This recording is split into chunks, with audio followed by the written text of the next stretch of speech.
ये एक ऐसी औरत की कहानी है जिसकी उम्र 65 साल हो चुकी है, पति गुजर चुके हैं, एक बेटा और बहू है और कुछ रिश्तेदार जो नकाब पहने हुए हैं। तो आइए जानते हैं इस कहानी को, जिसका नाम है धोखे के साए, रिश्तों की असली पहचान, जो कि 4 भागों में प्रस्तुत की गई है।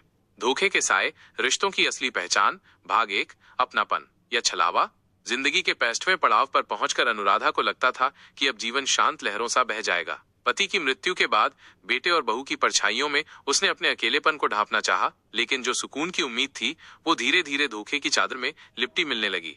अनुराधा का संसार। अनुराधा एक भावुक और स्नेहमयी महिला थी। शादी के बाद उसने जीवन का हर एक पल रिश्तों की मिठास में समर्पित कर दिया। घर, बच्चे, पति, सब कुछ उसके जीवन की धुरी थे। पति रमेश एक सरल हृदय वाले इंसान थे, जिन्होंने अपने बलबूते एक छोटा सा व्यापार जमाया। बेटा विकास विदेश में नौकरी करने चला गया और फिर बहू साक्षी के साथ वहीं बस गया। पति की मृत्यु के बाद घर की दीवारें और चुप्पियां अनुराधा की सबसे बड़ी साथी बन गईं। फिर एक दिन विकास का फोन आया, माँ, मैं और साक्षी छुट्टियां लेकर आ रहे हैं, कुछ जरूरी काम भी है, आपसे बात करनी है। अनुराधा की आंखों में चमक आ गई। वर्षों बाद बेटा बहू घर आने वाले थे। उन्होंने सोचा, शायद अब मेरा अकेलापन कुछ दिनों को कम हो जाएगा। रिश्तों की सच्चाई की पहली झलक विकास और साक्षी जब आए तो उनका बर्ताव गर्मजोशी से भरा था, लेकिन अनुराधा की अनुभवी आंखें देख रही थीं कि अपनापन सतही था। साक्षी अपने फोन में व्यस्त रहती और विकास किसी मीटिंग या कॉल में। बातचीत बस जरूरतों तक सीमित थी।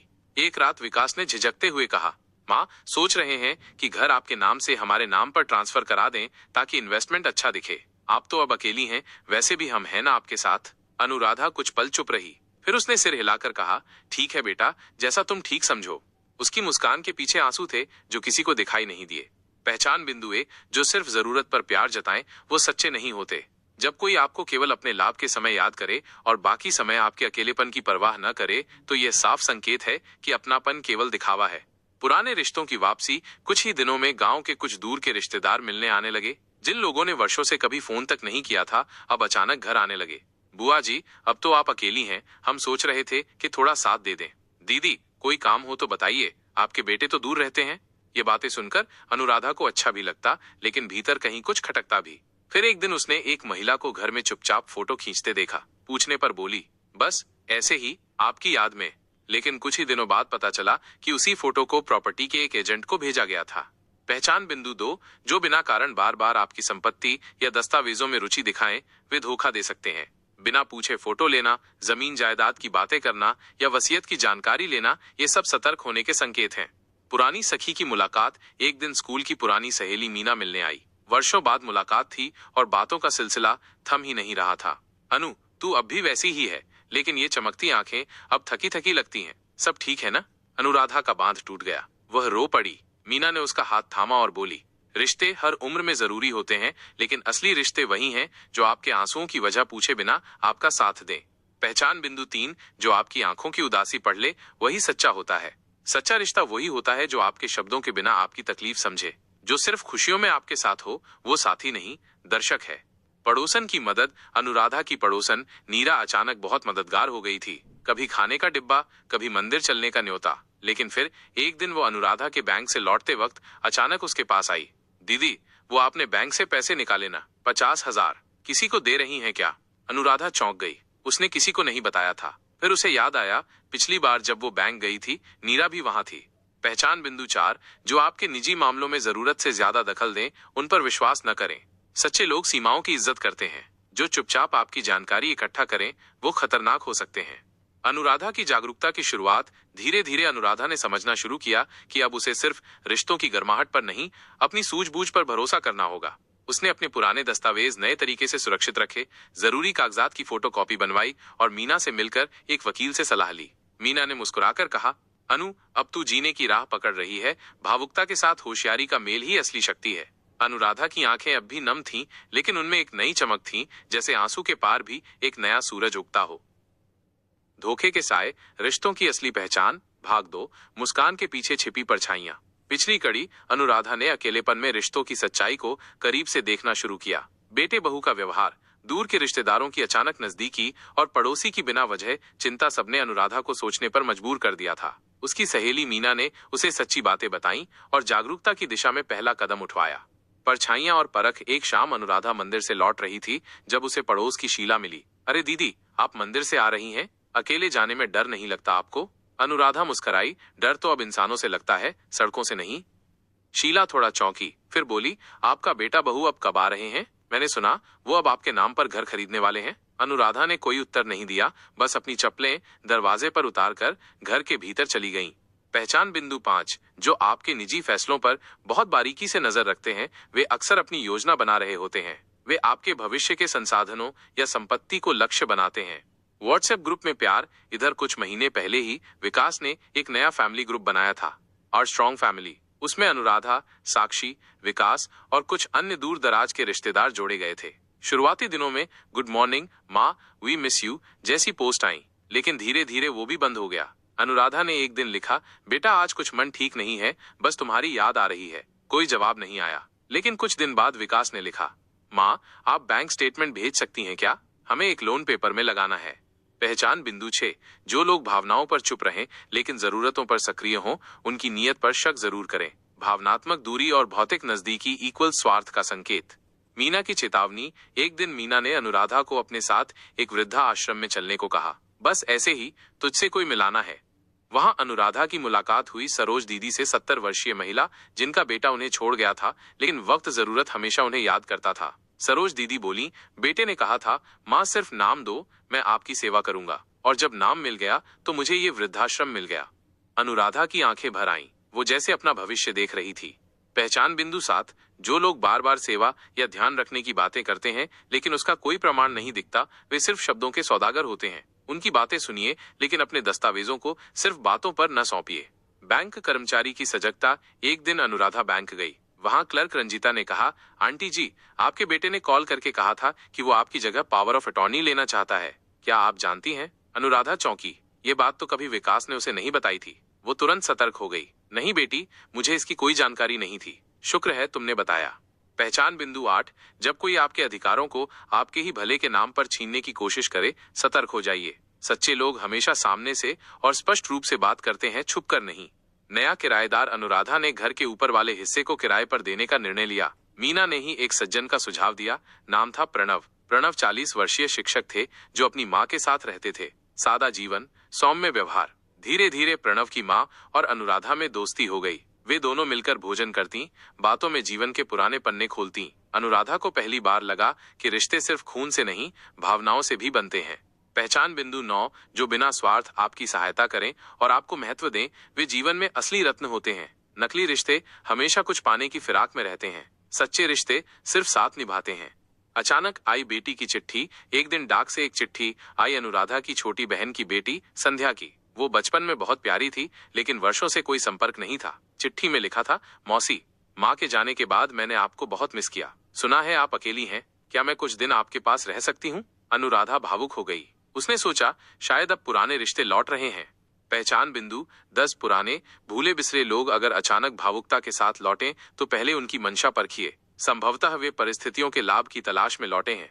अनुराधा अब भावनाओं के साथ साथ जागरूक भी हो रही थी। वो जान चुकी थी कि सब मुस्कुराहटें सच्ची नहीं होती और हर माँ कहने वाला अपना नहीं होता, लेकिन वो कमजोर नहीं थी। उसके भीतर अब वो शक्ति जाग चुकी थी जो दर्द से नहीं, समझ से उपजती है। धोखे के साए, रिश्तों की असली पहचान, भाग 3, जब सच सामने आता है। पिछली कड़ी, अनुराधा अब भावनात्मक रूप से सजग और व्यावहारिक रूप से सतर्क हो रही थी। वो धीरे धीरे ये समझने लगी कि कौन वास्तव में उसके साथ है और कौन सिर्फ स्वार्थवश उसकी जिंदगी में प्रवेश करना चाहता है। अब कहानी एक नए मोड़ पर है, जहां पुराने रिश्ते लौट रहे हैं, लेकिन अपनी असल मंशा के साथ। संध्या की ममता, संध्या जो वर्षों बाद अनुराधा की जिंदगी में लौटी थी, अब उनके साथ रहने लगी थी। शुरुआत में सब कुछ अच्छा था। वो घर का काम संभालती, अनुराधा को दवाइयां देती और रात को उनके पैर दबाती। अनुराधा का दिल पिघलने लगा, काश ये बच्ची मेरे साथ पहले ही लौट आई होती। लेकिन धीरे धीरे चीजें बदलने लगी। संध्या अनुराधा के सामने तो सीधी सादी रहती, लेकिन जब वो फोन पर बात करती तो अजीब बातें कहती थी। हाँ मम्मी, बस अब थोड़े दिन की बात है, घर का काम तो वैसे भी बहुत आसान है और उनकी हालत भी ढलान पर है। अनुराधा की चुप्पी अब सुनने की आदत में बदल रही थी। पहचान बिंदु 11, जो लोग सामने सेवा करें लेकिन पीठ पीछे बातें बनाएं, वे धोखे की बुनियाद रखते हैं। सच्चे रिश्तों में पारदर्शिता होती है, दोहरा व्यवहार नहीं। बहू की अगली योजना। एक दिन साक्षी का कॉल आया, माँ जी, संध्या की बातें अजीब हैं, आपने कभी उससे संपत्ति को लेकर कोई बात की? अनुराधा चौंक गई। नहीं, लेकिन तुमने कैसे जाना? क्योंकि उसने हमें कॉल किया है। कहती है अगर आप जमीन उनके नाम कर दें तो वो आपकी बहुत सेवा करेगी। अब पर्दा हट चुका था। बहू और संध्या दोनों के इरादे सामने आ चुके थे।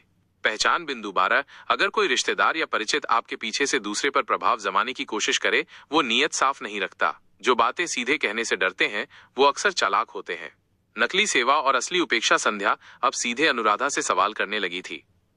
मौसी, आपके पास इतनी प्रॉपर्टी है लेकिन आप उसका क्या करेंगी? अकेली हैं, न किसी को देना है न कुछ, क्यों न मैं ही देख लूं सब कुछ। अनुराधा ने शांत स्वर में कहा, बेटी, संपत्ति देखने के लिए नहीं जीने के लिए होती है, और मेरे जीते जी इसका क्या होगा ये मैं तय करूंगी। संध्या के चेहरे पर पहली बार गुस्सा दिखा। पहचान बिंदु 13, जो लोग आपकी संपत्ति को बोझ समझें और खुद को उसका हकदार कहें, वो केवल लेने आए हैं, निभाने नहीं। वो कभी भी आपके बारे में बात नहीं करेंगे, सिर्फ खुद के बारे में। मीना की समझदारी। मीना ने एक दिन कहा, अनु, अब समय है कि तू एक कानूनी सलाह ले। अपने दस्तावेजों को एक वसीयत के माध्यम से सुरक्षित कर। अनुराधा सहमत हो गई। उसने एक वकील से मुलाकात की और अपनी वसीयत बनवाई। साफ साफ लिखा किसे क्या मिलेगा, कब मिलेगा और किस स्थिति में मिलेगा। उसने ये भी तय किया कि जब तक वह जीवित है सारी संपत्ति की नियंत्रण शक्ति उसके पास ही रहेगी। पहचान बिंदु 14, जो लोग आपको जल्द से जल्द फैसले लेने के लिए कहें, वो चाहते हैं कि आप सोचने का समय न लें। समझदार व्यक्ति आपको सोचने का वक्त देगा, न कि दबाव। किराएदार प्रणव और उसकी माँ प्रणव की माँ, जो खुद भी वृद्ध थीं, एक दिन अनुराधा से बोली, बिटिया, तुझमें वो शक्ति है जो अब आजकल के रिश्तों में नहीं। तू अकेली होते हुए भी अकेली नहीं है। अपने आत्मसम्मान को कभी गिरने मत देना। ये शब्द अनुराधा के दिल को छू गए। वो समझ गई कि प्यार पाने के लिए खुद को गिराना नहीं पड़ता और नहीं धोखा सहना पड़ता है। पहचान बिंदु 15, जो लोग आपको सम्मान दें, आपकी भावनाओं को समझें और कुछ भी मांगे बिना आपके साथ खड़े हों, वे ही असली हैं। वे आपकी ऊर्जा को बढ़ाते हैं, न कि आपकी आत्मा को कमजोर करते हैं। नई शक्ति का जन्म। अनुराधा ने अब अपने जीवन की प्राथमिकताएं तय कर ली थीं। उसने घर की देखरेख खुद संभाली, ऑनलाइन बैंकिंग सीखी, पासबुक अपडेट रखना शुरू किया और सब दस्तावेज एक फोल्डर में जमाए। संध्या को अब धीरे धीरे असहजता महसूस होने लगी। एक दिन उसने कहा, मौसी, मुझे एक जॉब ऑफर आया है दूसरे शहर में, मैं जा रही हूँ। अनुराधा मुस्कुराई, खुश रहो। जो अपना हो वो लौट कर आता है, जो मतलब का हो वो कभी टिकता नहीं। पहचान बिंदु 16, जब आपकी आत्मनिर्भरता बढ़े और कोई व्यक्ति असहज हो जाए, समझिए वो आपके नियंत्रण में नहीं, आपकी कमजोरी में रुचि रखता था। नकली लोग आपके कमजोर संस्करण को पसंद करते हैं क्योंकि तब आप उपयोगी होते हैं। अनुराधा अब पहले जैसी नहीं रही। वो अब अकेली जरूर थी लेकिन बेबस नहीं। उसे अब ये पूरी तरह स्पष्ट था कि असली रिश्ते क्या होते हैं और कैसे नकली लोग चेहरे बदल बदल कर आते हैं। उसे अब डर नहीं लगता था क्योंकि उसने अपने डर को अपनी ढाल बना लिया था। धोखे के साए, रिश्तों की असली पहचान, भाग 4, आत्मसम्मान की जीत। पिछली कड़ी। अनुराधा अब अपने जीवन के सबसे मजबूत मोड़ पर थी। वो आत्मनिर्भर बन चुकी थी, अपनों की असलियत जान चुकी थी और अब अपने फैसलों में किसी और की राय नहीं, सिर्फ आत्मा की आवाज सुन रही थी। संध्या की चालें सामने आ चुकी थीं और अब कहानी पहुंची है अंत की ओर, जहां बेटे की आखिरी चाल, मंदिर की नई दोस्ती और जिंदगी की सच्ची जीत सामने आएगी। बेटे की अंतिम चाल। एक दिन विकास का कॉल आया, माँ, मैं साक्षी के साथ इंडिया आ रहा हूँ, आपको एक सरप्राइज देना है। अनुराधा थोड़ी असमंजस में थी लेकिन उसने हामी भर दी। 3 दिन बाद विकास और साक्षी आए।